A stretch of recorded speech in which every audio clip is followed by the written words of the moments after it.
네, 일단 지금 시장에는 호재거리 많아 보입니다. 돈과 수급이 확실한 곳으로 몰리고 있는데요. 내일 시장에서 뜰 테마와 종목은 무엇이 있을까요? 대결 내일의 테마를 통해서 지금부터 확인해 보시길 바랍니다.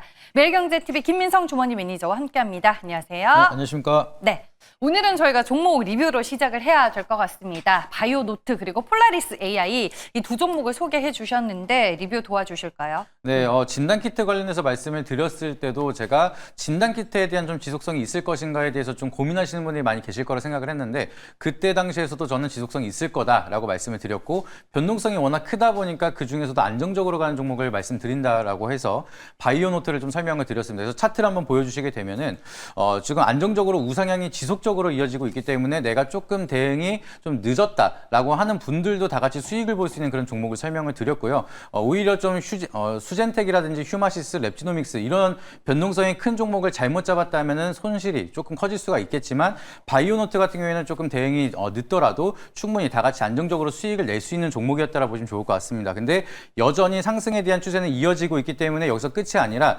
5,300원대 라인을 돌파한다라고 하면 상방이 좀 더 크게 열려 있는 부분까지 참고하시면 아직까지는 홀딩할 수 있는 구간이다라 보시면 좋을 것 같습니다. 그리고 조금 빠르게 움직일 수 있는 종목도 한 가지 말씀을 드렸는데 제가 말씀드린 지 얼마 안 돼서 오늘 또 11%가량 급등이 나오는 폴라리스 AI도 좋은 결과를 보여줬습니다. 근데 앞전에 있었던 매물대가 어느 정도 쏟아지기 시작을 하고 오전에 좀 증시가 밀리기 시작을 해서 약간 윗꼬리로 아쉬운 모습을 보여주고 있지만 이것도 마찬가지로 추세 자체가 이탈하진 않았기 때문에 이렇게 변동성이 커지기 시작을 하면서 바이오노트는 안정적이지만 폴라리스 AI는 기대 수익률을 조금 빠르게 가져갈 수 있는 종목이다 보니까 계속해서 홀딩으로 추가적인 상승 기대해 보시길 바라도록 하겠습니다. 네, 두 종목 중간에 점검을 도와드렸습니다. 그럼 대결 내일의 테마 본격적으로 시작해 보겠습니다. 우리가 큰 그림으로 봐야 할 키워드 무엇일까요?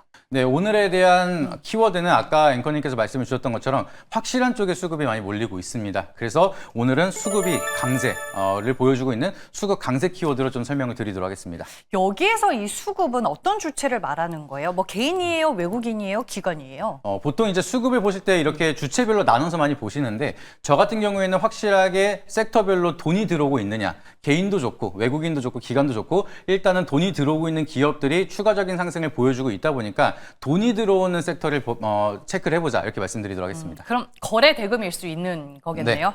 네, 그러면 오늘 시장에 돈이 몰린 첫 번째 테마는 무엇인지 확인해 보겠습니다. 뭘까요?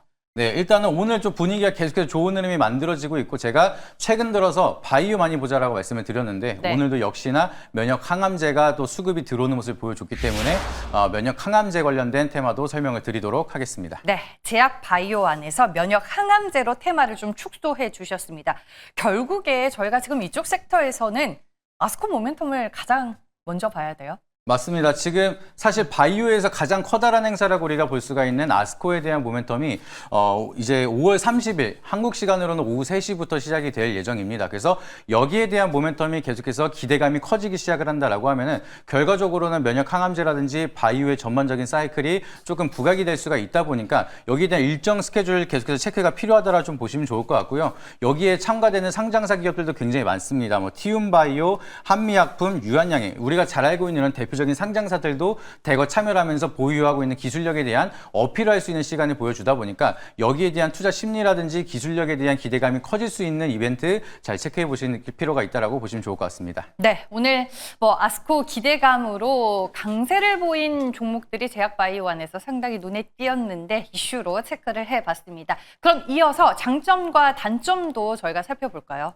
네, 일단은 면역 항암제에 대한 장점과 단점이 굉장히 많은데요. 네. 오늘은 약간 좀 다르게 단점 먼저 설명을 드려야 장점에 대해서 이해도가 좀 더 쉬울 수가 있다 보니까 단점을 먼저 설명을 드리도록 하겠습니다. 일단은 우리가 알고 있는 단점을 보시게 되면은 임상 시간이 굉장히 오래 걸립니다. 전임상부터 해서 FDA 승인까지 가는데 보통 10년 이상, 많게는 15년까지도 걸리는데 보통 1상에서 3상까지 가는 게 10년 정도가 걸립니다. 그만큼 돈을 못 번다는 뜻이죠. 그러다 보니까 돈을 못 벌고 이제 오랫동안 임상을 해야 되기 때문에 재무적인 모멘텀이 조금 약하다라는 게 단점이고요. 그리고 이렇게 오랜 장기간 실험을 해서 FDA 승인을 하는 게 10개 중에 하나, 보통 승인율이 10%밖에 안 나온다라고 합니다. 그래서 굉장히 좀 불확실성한 미래를 믿고 투자를 하는 거다 보니까 테마적으로 좀 모멘텀이 변동성이 굉장히 크고 우려감이 쉽게 빠지고 기대감이 쉽게 올라가는 이런 변동성이 가장 커다란 단점 중에 하나다라고 보시면 좋을 것 같습니다.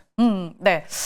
단점부터 오늘은 저희가 살펴봤는데 장점에서는 이제 뭘 가장 중요하게 봐야 될까요? 네, 방금 말씀드린 것처럼 돈을 버는 기업이 아니기 때문에 아스코 같은 암호화폐 일정이 있다라는 게 가장 커다란 장점입니다. 이게 굉장히 중요한 모멘텀이 될 수밖에 없는 게 지금 바이오 같은 기업은 지금 돈을 벌고 있지 않기 때문에 이런 일정을 통해서 우리가 이러한 기술력을 가지고 있고 이러한 결과를 만들어냈다라는 마케팅 효과를 보여줘야 됩니다. 그래야 투자 유치가 되는 거고 그걸 통해서 추가적인 임상 실험을 할 수가 있기 때문에 지금 면역 항암제 같은 경우에는 바이오에 대한 모멘텀 중에서는 아스코에 대한 일정이 굉장히 중요하고 그게 얼마 남지 않았다는 게 가장 커다란 장점이다. 이렇게 보실 수가 있겠고요. 그리고 최근 들어서는 바이오에 대한 한국 바이오 입지가 많이 달라졌습니다. 유한양행이라든지 이렇게 실적에 대한 모멘텀을 가져가고 있는 기술력을 보여주고 있는 기업들이 늘어나고 있기 때문에 이런 입지 속에서 학회를 통해 기술력을 보여준다라고 하면은 긍정적인 투자 심리가 개선이 될 수가 있다 보니까 모멘텀 자체가 좀 시기가 좋게 아스코에 대한 모멘텀까지 기대를 해본다라고 하면은 상승에 대한 룸이 좀 많이 남아있다. 앞전에 말씀드렸던 단점을 보완할 수 있는 호재가 다가왔다라고 보시면 좋을 것 같습니다. 네. 그리고 미국과의 협업 기대. 오늘 제가 말씀드린 내용이기도 합니다. 지금 미국 입장에서는 한국 외에는 이제 대안이 없고 G2 글로벌 전쟁 속에 K바이오가 또 반사이익을 누릴 수밖에 없는 구조다라고 첨언을 하겠습니다. 오늘 수급이 강한 섹터 테마 일단은 제약바이오 쪽 하나 나왔고 그 외에도 조선, 방산, 원전, 전기, 화장품 너무나도 많은데 두 번째 테마는 무엇일까요? 네, 요새 사실 제가 키워드를 드리면 자꾸 너무 맞추셔가지고 광범위하게 좀 정했습니다. 그래서 네. 우리가 잘 알고 있는 방산 여전히도 수급이 좋기 때문에 빼놓지 않고 말씀을 드려야 될 것 같습니다. 방산에서는 오늘 이제 나토의 그 방위비 증액 이게 가장 큰 모멘텀이자 트리거가 되지 않았나 싶은데 중요하게 보신 이슈 있으실까요? 오늘 같은 경우에는 일정에 조금 모멘텀에 많이 집중을 했습니다. 네. 바이오 같은 경우에는 아스코에 대한 모멘텀 때문에 좀 기대감이 커지고 있는데 한국 같은 경우에는 방산에서는 마덱스 2025라는 박람회가 부산 엑스포에서 어제부터 좀 진행을 하고 있습니다. 그래서 이런 부분에 대해서 미래 기술을 얼만큼 가져왔느냐 이런 부분이 이제 어필할 수 있는 마케팅 효과가 이어질 수가 있다 보니까 계속해서 좀 방산에 대한 기대감이 커지고 있다라고 보시면 좋을 것 같고요. 어떤 기술이냐면은 LIG 넥스원 같은 경우에는 미래 무인 수상정 모델을 좀 발표를 했고요. HD 현대중공업은 미래형 전투함 이런 것처럼 해양에 대한 미래 기술에 대한 모멘텀을 우리가 이만큼 개발을 하고 있다라고 어필을 하면서 많은 투자자들, 기관이라든지 외국인들한테 어필하고 투자 심리를 좀 개선시킬 수 있는 모멘텀이 되고 있기 때문에 오늘에 대한 모멘텀으로는 크게 이슈가 되는 건 아니지만 장기 지속성으로 좀 관심 있게 봐야 되는 이슈다라고 보시면 좋을 것 같습니다. 네. 이 외에도 지금 6월에는 방산과 관련된 빅 이벤트 혹은 일정들이 좀 많은 것 같더라고요. 네, 맞습니다. 지금 폴란드에 대한 이벤트도 굉장히 있는 상황이고요. 지금 앞서서 말씀드렸던 것처럼 서방 국가가 방위비를 증액을 하고 있는 구간이기 때문에 이런 구간에서 한국은 이렇게 기술력이 잘 있다라는 거를 좀 증명을 해야지만 추가적인 수주를 유리하게 좀 만들 수가 있어서 마케팅에 조금 모멘텀을 많이 가져가고 있는 상황이라 보시면 좋을 것 같습니다. 그래서 앞으로 나와야 되는 이벤트와 연계성으로 봐서 오늘은 마덱스에 대한 이벤트로 어떠한 기술력이 있는지 어필하고 있기 때문에 여기에 대한 산업 기대감이 커지고 있다는 걸 연계적으로 생각하시면 좋을 것 같습니다. 폴란드 말씀해 주셨는데 폴란드의 대선 결과 6월에 나올 예정이고요. 6월 24일에서 25일에는 나토 정상회담이 예정이 되어 있습니다. 장점과 단점으로 이제 가볼게요. 네, 일단은 장점하면은 사실 항상 방사는 말씀을 드리는 게 실적이 너무 좋게 잘 나오고 있습니다. 네. 그만큼 한국형 무기가 수요가 늘어나고 있다라는 점이 계속해서 장점으로 이어지고 있는 상황이다. 이렇게 해석을 하실 수가 있겠고요. 지금 국방기술품질원 국방부에서 지금 인정을 한 게 세계 기술 8위 정도로 우리가 기록을 하고 있다라고 얘기를 하고 있습니다. 그만큼 높은 기술력을 가지고 있는 한국 무기라는 게 입증이 됐고요. 이게 세계 8위가 일본이랑 공동 8위이긴 하지만 추가적으로 수출에 대한 이벤트는 한국이 좀 많이 가져가고 있는 상황이기 때문에 여기에 대한 수요가 지속적으로 이어지고 기술력을 인정을 받게 된다라고 하면은 추가적인 성장에 대한 동력은 계속해서 유지가 될 수 있는 상황이다라고 보시면 좋을 것 같습니다. 그리고 한국의 가장 커다란 장점이 공급이 굉장히 빠릅니다.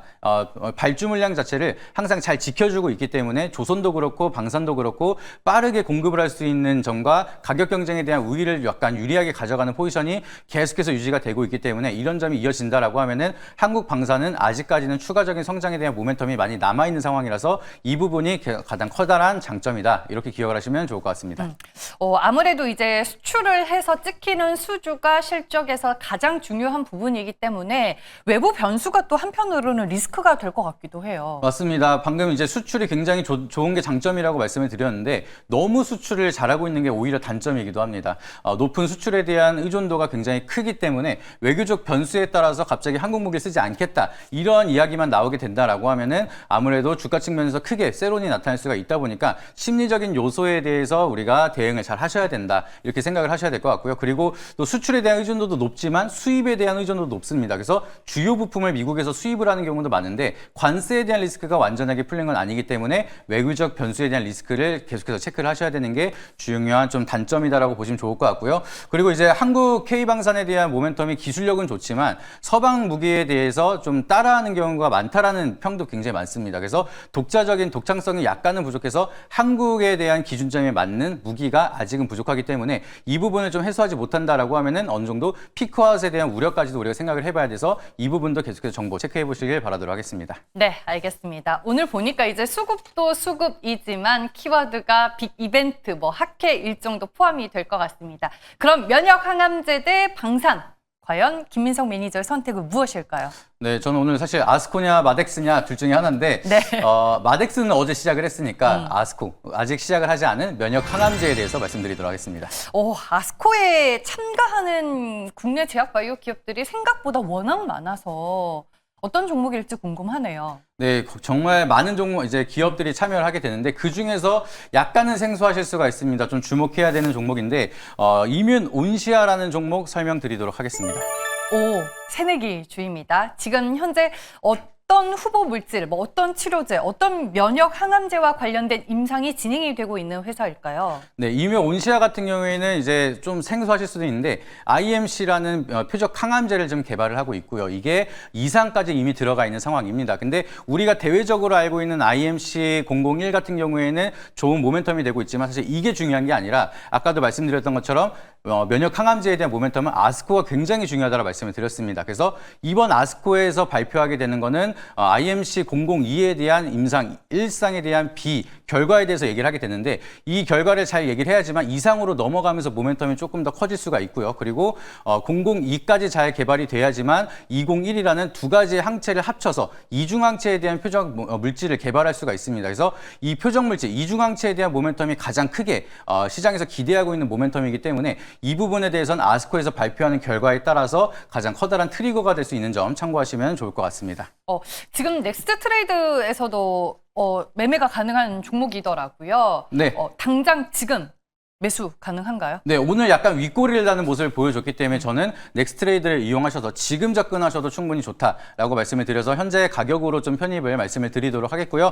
추가적으로 여기서 상승이 나타난다라고 하면은 박스권 상단 부근이 약간 7,500원 구간입니다. 그래서 여기에 대한 돌파 유무가 중요하기 때문에 1차 목표가는 7,500원으로 제시드리도록 하겠고요. 추세를 이탈하는 손절가 라인은 약간은 타이트하게 잡아드리도록 하겠습니다. 신규 상장주다 보니까 변동성이 주의하시면서 손절가 라인은 5,800원 제시드리도록 할 테니까 참고해 보시면 좋을 것 같습니다. 네, 알겠습니다. 요즘 시장에서 핫한 신규 상장주였습니다. 무료 방송 일정 마지막으로 들어볼게요. 네, 네이버 밴드 김민성 검색하시게 되면 오늘 말씀드린 일정에 대해서 포함되어 있는 기업들 쭉 정리해서 올려드리도록 할 테니까 네이버 밴드 오셔서 정보 확인해 보시길 바라도록 하겠고요. 그리고 잠깐 기다리시면 4시 반에 또 무료 방송 바로 진행합니다. 그 이벤트 내용을 통해서 어떻게 우리가 투자 포인트를 살려갈 수 있을지 자세하게 말씀드릴 테니까 오셔가지고 많은 정보 받아보시길 바라도록 하겠습니다. 알겠습니다. 지금까지 대결 내일의 테마 함께 하셨습니다. 고맙습니다.